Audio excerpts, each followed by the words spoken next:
नमस्कार मित्रांनो, माझं नाव प्रशांत निकम आणि महाराष्ट्र माझा या चॅनलमध्ये तुमचं सर्वांचं स्वागत आहे. मित्रांनो, जर चॅनलला सबस्क्राईब केलं नसेल तर सबस्क्राईब करा, कारण आपण नेहमीच नवीन व्हिडिओमध्ये नवीन कन्सेप्ट घेऊन येत आहोत. भले आपल्याला व्ह्यूज जरी जास्त नाही आले तरी आपल्याला आपल्या यूट्यूबवर जी फॅमिली आहे त्यांना जी हितकर माहिती आहे ती आपण मग हॉस्पिटलची असेल, कुठल्या टेस्टची असेल, कशाची सामाजिक हिताची असेल ती आपण त्यांच्यापर्यंत पोहोचवणार आहे. त्याच्यामुळं कृपा करून चॅनलला सबस्क्राईब केलं नसेल तर 100% सबस्क्राईब करा. आजचा विषय असा आहे मित्रांनो, खूप सेन्सिटिव्ह विषय आहे आणि खूप आता हे प्रमाण वाढत पण चाललेलं आहे. थंबनेलवरून तुमच्या लक्षात आलं असेल की मानसिक जे आजार आहेत त्याची काय नेमकी लक्षणे आहेत किंवा त्याच्यावर उपचार पद्धती काय आहे. आता बघा, आज आपल्याला सर्रास मानसिक जे आजार आहेत त्याचं प्रमाण खूप मोठ्या प्रमाणात वाढलेलं आहे. परंतु मानसिक जे आजार आहेत त्याच्यावर उपचार आहेत हेच लोकांना पटत नाही. त्यांना काय वाटतं की याच्यावर जादूटोणा झालेली आहे किंवा काही प्रकोप केलाय, कोणी करणी केली, ह्या सगळ्या अंधश्रद्धा या ठिकाणी बघण्यात येतात समाजामध्ये. परंतु मित्रांनो, या अंधश्रद्धा नाही, ऍक्च्युली याच्यावर उपचार घ्यावे लागतात. आता समजा जर एखाद्या व्यक्तीला शारीरिक आजार असेल तर त्याची रक्त लघवी किंवा तुमचं एक्सरे किंवा सोनोग्राफी याच्या माध्यमातून त्याची टेस्ट करून त्याच्यावरती उपचार केले जातात. ती एक ठोस उपचार पद्धती आहे. परंतु मानसिक आजारामध्ये तशा पद्धतीची कुठलीही ठोस उपचार पद्धती नाहीये. तर मग आपल्या आसपासच्या लोकांना किंवा आपल्या घरातल्या एखाद्या व्यक्तीला मानसिक आजार आहे हे कसं ओळखायचं, तर त्याची काही लक्षणं आहेत मित्रांनो, तर ते आपण सविस्तर पाहूया. तर पहिलं लक्षण आहे त्याच्या ज्या कामाचं स्वरूप आहे.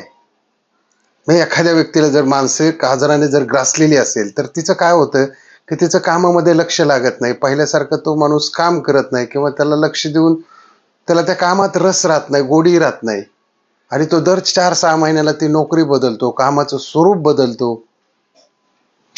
बऱ्याच वेळा सतत गैरहजर राहणे, कामावरती लक्ष न देणे, वेगळ्या पद्धतीने कामं करणे, म्हणजे अशा पद्धतीत या ठिकाणी ते आपल्याला पाहायला मिळतं. असं एक लक्षण पाहायला मिळतं. आता दुसरं आपण पाहूया की निद्रानाश म्हणजे झोपेचं त्यांचं काय होतं की ज्या व्यक्तीला हा आजार झालेला आहे, मानसिक आजार, त्या व्यक्तीला झोप ही खूप उशिरा येते. आता उशिरा येते तर बऱ्याच वेळा ही व्यक्ती अंथरुणावरती पडून असते, परंतु या व्यक्तीला झोपेसाठी तरसतात, त्यांना झोपच येत नाही. आता याच्यामध्ये आणखी काही व्यक्तींना काय होतं की एन्झायटी सारखे आजार दिसतात. म्हणजे की कधी कधी त्यांना रात्रभर झोप, 1 मिनिट सुद्धा झोप लागत नाही. चिंता, काळजी आणि नैराश्य, ज्याला आपण डिप्रेशन म्हणतो, एन्झायटी झाली म्हणतो, तर याच्यावर सुद्धा उपचार पद्धती आहे. त्याच्यानंतर काही व्यक्तींच्या बाबतीत काय होतं की काही व्यक्ती गाढ झोपतात आणि त्यांना अचानक रात्रीची जाग येते, ज्याला आपण नाईटमेअर असं म्हणतो. की त्या व्यक्तींना असं स्वप्न पडतं अचानकच आणि अचानक त्यांना जाग येते. तर हे एक मानसिक आजाराचं लक्षण आहे. आणि काही व्यक्तींना झोपेत असताना सारखी सारखी जाग येते, ज्याला आपण सिझोफ्रेनिया सुद्धा म्हणतो, की अशा व्यक्ती सुद्धा ह्या मानसिक आजाराच्या शिकार झालेल्या असतात. तर कसं आहे मित्रांनो की गाढ झोप येणे एक मानसिक आजाराशी, म्हणजे जर चांगलं आरोग्य जगायचं असेल तर एक गाढ झोप येणं सुद्धा गरजेचं आहे याच्यामध्ये. आता याच्यामध्ये आणखी एक लक्षण असे की काहींचे नातेसंबंध बिघडलेले असतात. मग ते व्यक्ती काय करतात की एकलकोंड्या होऊन पडतात आणि मग काय करतात, अनोळखी व्यक्तीशी ओळख काढून त्यांच्याबरोबर मैत्री करायचं बघून बोलू लागतात. म्हणजे हे एक लक्षण त्यांच्यामध्ये दिसतं मानसिक आजारामध्ये. त्याच्यानंतर त्यांची जी वर्तवणूक आहे त्यांची, आता वर्तवणुकीमध्ये काय होतं की अशा व्यक्ती ह्या स्वतःकडे बिलकुल लक्ष देत नाही. मग त्याच्यामध्ये काय होतं की ते आंघोळ करत नाही, केस विंचरत नाही, नखे कापत नाहीत किंवा जास्तीची बडबड करतात. त्याच्यानंतर स्वतः स्वच्छ ठेवत नाही, अजिबात आसपासचा परिसर सुद्धा स्वच्छ ठेवत नाही आणि तासोनतास एका जागेवर बसून राहतात. स्वच्छ कपडे घालत नाही, इकडे तिकडे फिरत राहतात, चित्रविचित्र अशा हालचाली करत असतात. म्हणजे अशी ही प्रामुख्याने ही लक्षणं मित्रांनो त्यांच्यामध्ये आढळून येतात, ज्यांना जे मानसिक आजार झालेले आहेत. आता भावनेसंबंधी पण काही लक्षणं जाणून येतात, की म्हणजे सुख, दुःख, समाधान याच्यासाठी ते खूप विचित्र असं रिॲक्ट करतात, की कधी-कधी ते स्वतःच आनंदित होतात, ज्याला आपण एपोरिया असं म्हणतो. कधी-कधी त्यांचा मूड एकदम ऑफ असतो, कधी-कधी एकदम दुःखात दिसतात, कधी-कधी खूप विचित्र अशा भावना त्यांच्या असतात. म्हणजे या पद्धतीने ही आजाराची लक्षणं दिसतात त्यांच्यामध्ये.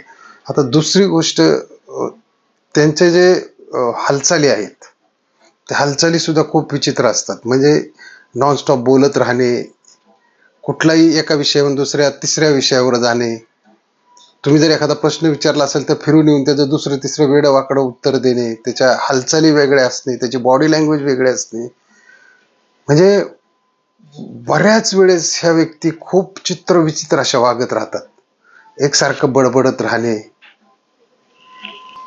आता आणखी एक कारण आहे, की विचाराचा भ्रम. म्हणजे त्यांना असे काही भ्रम होत असतात, की त्यांना वाटतं, की आपल्या अंगात एक अशी खूप मोठी शक्ती आहे, मी खूप ताकदवान आहे किंवा मी कुठला अधिकारी आहे किंवा मी कुठला हे आहे, माझ्या अंगात मोठी शक्ती आहे, मी काही पण करू शकतो. तर हा वास्तविकता हे रोगी असे नसतात. पण त्यांना तो एक भ्रम झालेला असतो, की आपण असे-असे आहोत म्हणून. त्याच्यातच काही व्यक्तींना खूप कधी-कधी गिल्टी फील होतं, की आपल्या कारणामुळे असं-असं झालं, हे झालं, ते झालं, आपणच कारणीभूत आहोत. अशा वेळेस बहुतेक ह्या व्यक्ती आत्महत्येपर्यंत सुद्धा जाऊन पोहोचतात. म्हणजे यांच्या डोक्यामध्ये पूर्ण हा विचारांचा गोंधळ चालू असतो. त्यांना कुठलंही आकलन पद्धती, दुसरी एक आकलन पद्धती ज्याला आपण म्हणतो, त्यांना कुठलंही आकलन राहिलं नसतं, की आपण आज काल काय खाल्लंय किंवा पुढचा जो व्यक्ती आलाय त्याच्याला आपण परवा भेटलो होतो, त्याचं नाव सुद्धा कधी-कधी त्यांना आठवत नाही. बऱ्याच वेळाने त्यांची विचार करण्याची पद्धत सुद्धा अशी असते, की समजा पुढे जर 2 व्यक्ती बोलत असतील, तर त्यांना असं वाटतं, की हे माझ्याच बद्दल बोलतायत किंवा माझ्याविषयी काहीतरी कट रचला जातो किंवा हे शत्रू आहेत माझे. म्हणजे असे भयानक, भयानक विचार त्यांच्या डोक्यामध्ये येतात आणि कधी-कधी त्यांना असे भास होतात, की मोकळी जागा असेल तर त्यांना वाटतं तिथं साप आहे किंवा कुठली तरी सावली आहे, जी मला मारणार आहे, माझ्याशी भांडणार आहे.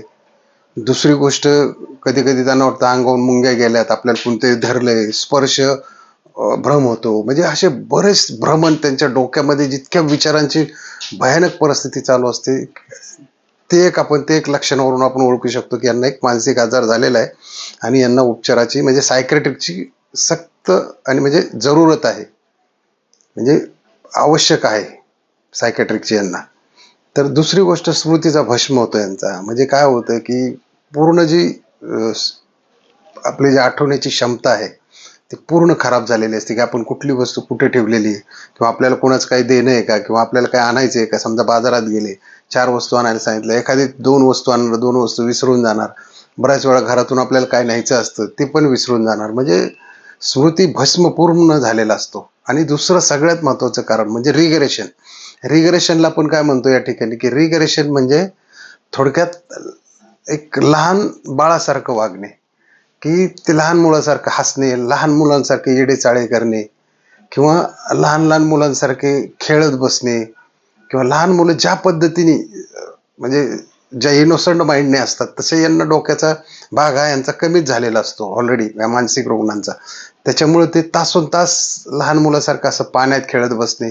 म्हणजे यांना जर अंघोळीला वगैरे जर गेले, तर यांना 1 ते दीड 2 तास लागतात अंघोळ करायला. अंघोळ करणार तेच एक वस्तू जर एक कपडा धुत असतील, तर तो 100 वेळा धुतला जातो. आणि खूप म्हणजे एकलकोंडेपणात असल्यामुळे किंवा त्या स्मृती भस्म किंवा जे विचाराचं भ्रमण चाललंय त्यामुळे स्वतःशीच बोलत राहतात या व्यक्ती दिवसेंदिवस किंवा स्वतःच असे हाताचे वेडेचाळे करत राहतात. वारंवार कोणाला ना कोणाला दोष देत असतात. हे स्वतःशी मनाशीच बोलत असतात. म्हणजे अशा बऱ्याच गोष्टी आहेत मित्रांनो. कुठल्याही व्यक्तीला कारण नसताना सुद्धा भांडण्याचा प्रयत्न करतात किंवा छोट्या-छोट्या गोष्टीवरून एकदम राग अनावर करतात. अशा बऱ्याच गोष्टी या मानसिक रुग्णांना मध्ये आढळतात आणि यांना खरोखर एका सायकियाट्रिकची गरज असते. म्हणून याला काही कुणी करणी, प्रकोप किंवा काही भुताटकी लागली याचा अर्थ घेऊ नये. यांच्यावरती उपचार हेच सगळ्यात मोठं औषध आहे आणि त्यांच्यावर उपचार करणे हीच खरी मानसिक आजाराची पद्धती आहे. आणि आता मोठमोठे सायकियाट्रिक आलेले आहेत, त्याच्यावरती टॅबलेट्स वगैरे ॲलोपॅथीमध्ये अवेलेबल आहेत आणि त्याच्यामुळे हे बरे पण होऊ शकतात किंवा चांगले नॉर्मल माणसासारखं लाईफ पण जगू शकतात. तर मित्रांनो, व्हिडिओ कसा वाटला नक्की सबस्क्राईब करा, लाईक करा आणि शेअर करायला विसरू नका. जय हिंद, जय महाराष्ट्र.